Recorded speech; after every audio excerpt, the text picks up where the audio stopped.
He's going to judge distance to within 2 or 3 millimeters. He's going to jump out of the tree, 2 or 3 massive wing beats. He's going to set his wings into a glide. Now, essentially, he's using his wings to sneak up on his breakfast. But when he gets there, whatever size of animal it is, he has to throw his feet forward and quite literally nail it to the floor. So that's what we're looking for. If you can keep an eye on this, watch his feet, they'll come out beyond his face and he'll smash it into the floor. And they actually punch the living daylights out of it. That's what it's all about. The fancy footwork right at the end. Okay, ready?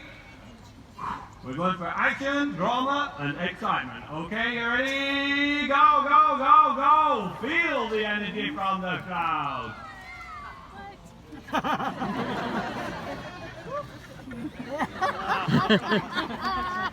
Right, okay. We can save the applause there. That's was a huge build-up. That was a huge build-up.